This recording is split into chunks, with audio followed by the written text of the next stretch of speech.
20,000 years ago, on almost every continent on Earth, the biggest animal you were likely to meet was very much bigger than anything alive there today. Not in Africa. Africa still has its giants. Everywhere else, North America, South America, Australia, Northern Europe, Siberia, the giants are gone, and they went recently enough that our species watched it happen. Zoologists call large animals megafauna. There is no single agreed definition, but a common threshold is about 45 kilograms, a line drawn, not coincidentally, near the size of a human being. The word is older than you might think. One of its earliest appearances is in Alfred Russel Wallace's 1876 work on the geographical distribution of animals, where he described these creatures as the hugest and fiercest and strangest forms. Today, the word usually just means large animals. But hold on to Wallace's phrasing, because much of what he was describing is no longer anywhere on Earth. We are living in the aftermath of something. How diminished? During the Pleistocene, most continental ecosystems had a richness of large animals similar to or greater than what you would see in Africa today. Everywhere, not just the savanna. Imagine a version of Europe with elephants and rhinoceros in it. That is not a fantasy. That is Europe, well within the span of our species. The straight-tusked elephant and the narrow-nosed rhinoceros lived there.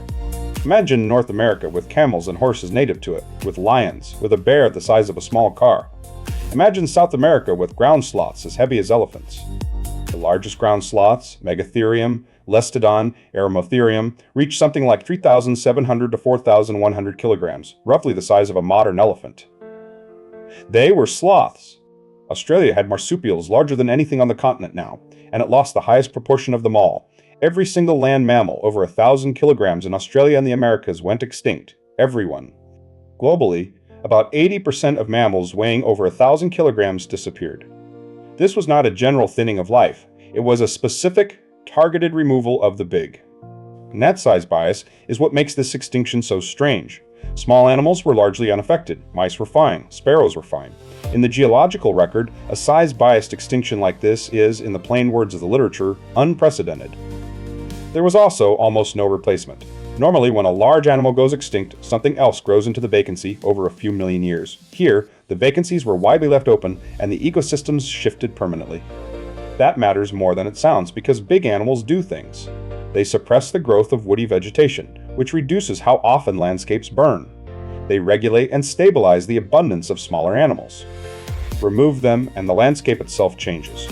The world you think of as natural, the forests, the fire regimes, the grasslands, is in large part the world that was left over after the giants went. So, what killed them? This is one of the longest-running arguments in the earth sciences, and it has two main suspects. It is worth saying at the start that the honest answer involves both, in proportions that are still contested. Start with what is not in dispute, the numbers and the timing. Across the Late Pleistocene, about 65% of all megafaunal species worldwide became extinct. Broken down by region, the pattern is the whole story in one line. North America lost about 72%, South America 83%, Australia 88%. Africa, South Asia, and Southeast Asia came off far more lightly. Look at that sequence again, because it is not random. The further a region is from Africa, along the path our species took as it spread, the worse the losses. Africa, where humans evolved, lost the least. Southern and Southeastern Asia reached early, lost moderately. Australia and the Americas reached last, were devastated. The timing follows the same pattern. Major extinctions began in Australia and New Guinea around 50,000 years ago. In the Americas, about 13,000 years ago. Both coincide with the arrival of modern humans. In northern Eurasia, the losses were staggered across tens of thousands of years, between about 50,000 and 10,000 years ago. In the Americas, they were, by comparison, virtually simultaneous, spanning at most 3,000 years. 3,000 years at the outside. In North America alone, the losses totaled around 35 genera of large mammals. That is fast enough that the fossil record struggles to resolve the order in which things happened. And this is a good moment to be honest about the evidence, because the field is. The radiocarbon record for North America, south of Alaska, and the Yukon has been described in the literature as inadequate for building a reliable chronology, which means the tightest correlations in this story, the ones that make headlines, rest on dating that specialists themselves regard as thinner than we would like. Hold every date here a little loosely. In North America, the extinctions cluster around 13,800 to 11,400 years ago. Two things happen in that same window, and each has its advocates. The first is the Younger Dryas, an abrupt return to cold conditions as the world was coming out of the last glaciation, a climate lurch, at exactly the wrong moment for animals already under pressure. The second is the appearance of the Clovis culture, hunter-gatherers whose distinctive fluted stone points turn up across North America, and who were unambiguously capable of killing very large animals.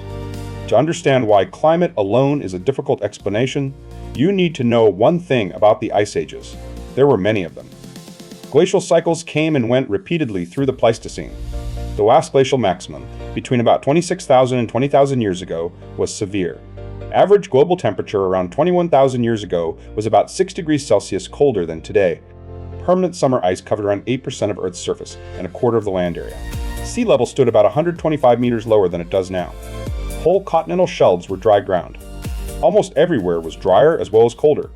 Rainfall in some regions may have fallen by up to 90%. The Amazon rainforest was split into 2 blocks by expanding savanna. These animals lived through that. They lived through the one before it and the one before that. Cold, drought, and shifting vegetation were not new experiences for a mammoth. What was new, in the places where the losses were worst, was us. The human explanation is usually called overkill. Sustained hunting pressure grinding down populations that could not replace themselves fast enough. It does not require slaughter on site, it only requires a small, persistent deficit. That is the crucial point, and it is often missed. Large animals reproduce slowly, one calf at a time, long gestation, years to maturity. Take a few percent more each year than are born, and the arithmetic ends only one way. Human impact may not have been only hunting either.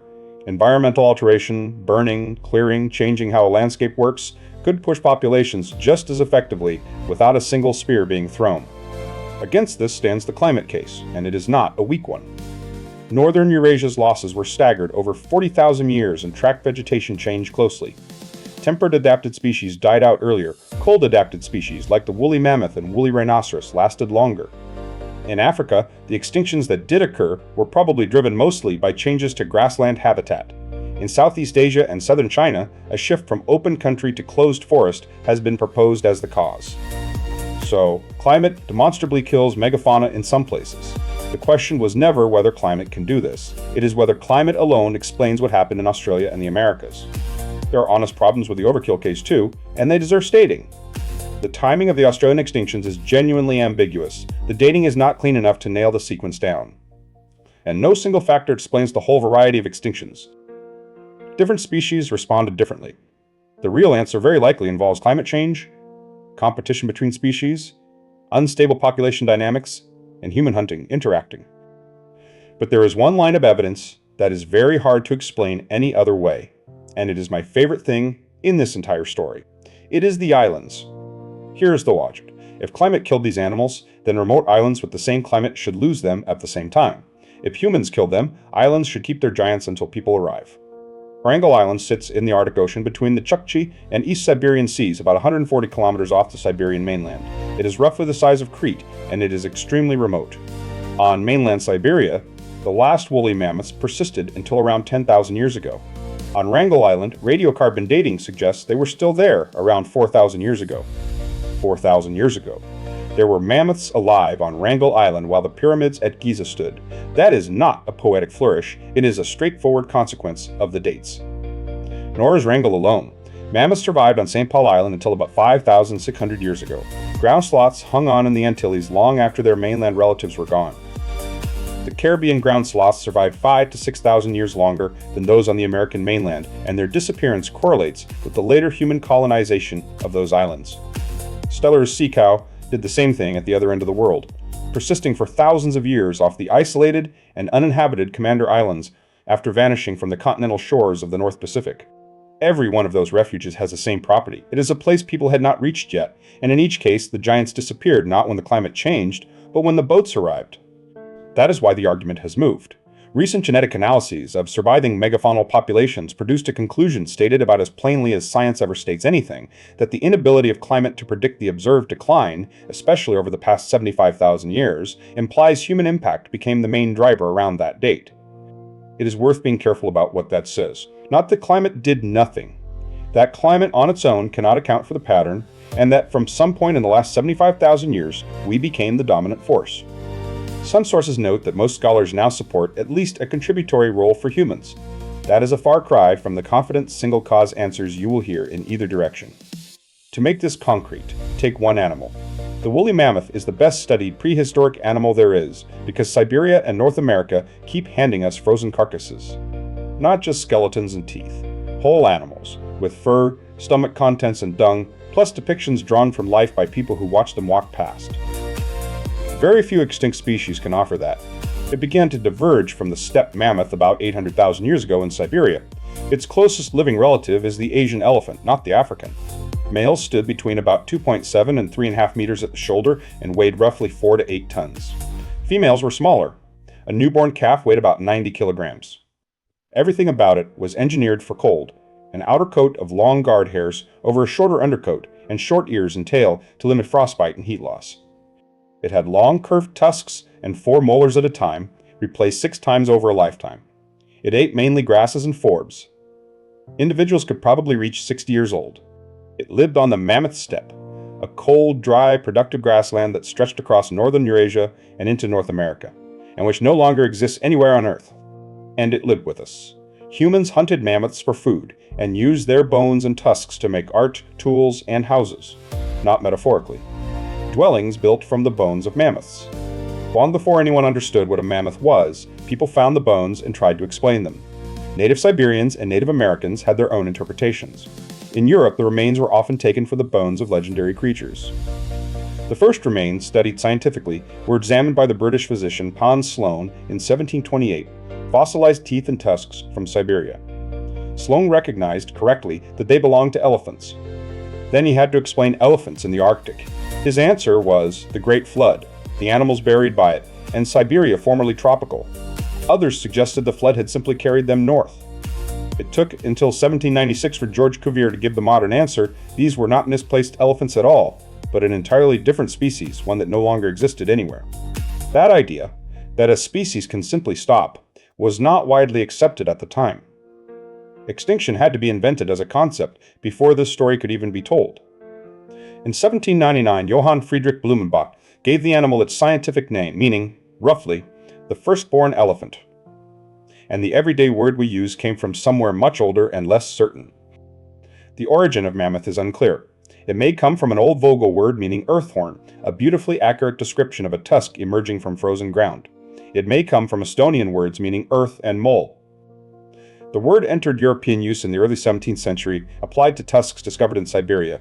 It became an adjective meaning enormous, largely thanks to Thomas Jefferson, who had a keen interest in paleontology.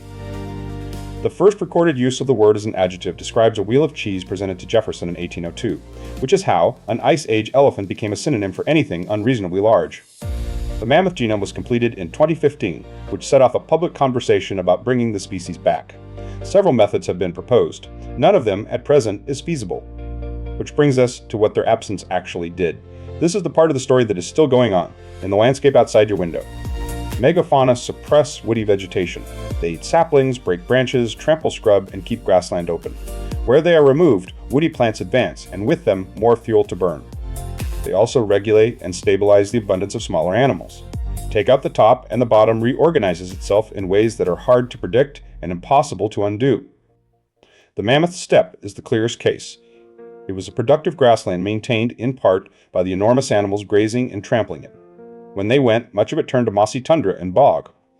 An entire biome the size of a continent effectively ceased to exist, not because the climate forbade it, but because the animals that maintained it were gone. And this is why the argument matters beyond the seminar room.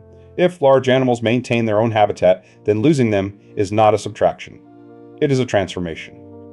There is a natural experiment sitting in plain sight, too, Africa. It kept most of its giants, and it is the one place where large mammal ecosystems still run something like the way they ran everywhere. The usual explanation is not that Africa was lucky. It is that African animals evolved alongside us for hundreds of thousands of years, learning what we are while we were still learning to hunt. Everywhere else, humans arrived already skilled, with fire, cooperative hunting, projectile weapons, and language, into populations of animals that had never seen anything like it. That is what the distance from Africa pattern is measuring, not our cruelty, our novelty.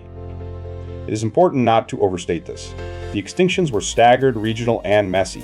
In Eurasia, they took 40,000 years. Some species were surely finished by climate before anyone got near them. And these debates were originally built entirely on fossils and geological dating, both of which have real limits. It is genetics that has shifted the balance in the last 2 decades by measuring population decline directly rather than inferring it. The later island extinctions, Madagascar and New Zealand, are widely agreed to be human-caused and are often treated as the tail end of the same event. There, nobody argues about the climate. So, the picture that emerges is not a whodunit with a single culprit. It is a world already under climatic strain, meeting a new predator that was fast, cooperative, and adaptable, and that arrived at different places at different times. Which is why the extinction map looks the way it does. It is not a map of where the climate was worst. It is a map of where we went, and when. Wrangel Island is the closing image, because it holds the whole argument in one place. Since 1976, it has been a strict nature reserve with almost all human activity excluded. 4 rangers live there year-round. About a dozen scientists work through the summers. Since 2004, it has been on the UNESCO World Heritage List. And it is the place where the last generally accepted population of woolly mammoths lived, holding on for 6,000 years after their mainland relatives were gone on an island nobody had reached. They were smaller than their ancestors, inbred, isolated, and hanging on in a fraction of the range their species once held. And they were still there when the first cities were being built. Then they were not, and with them went the last of an entire class of animal that had dominated the northern hemisphere for hundreds of thousands of years. It is easy to file all of this as ancient history. It is not, particularly. 4,000 years is about 130 human generations. Written language is older than the extinction of the mammoth. The giants are not something the Earth lost long ago. They are something that ended recently, while people were farming, writing, building, and left a quieter, smaller, emptier world behind. Look at any landscape you think of as wild, and try to see the shape of what is missing from it. That absence is the most recent chapter of deep time, and, so far, the only one we were there for.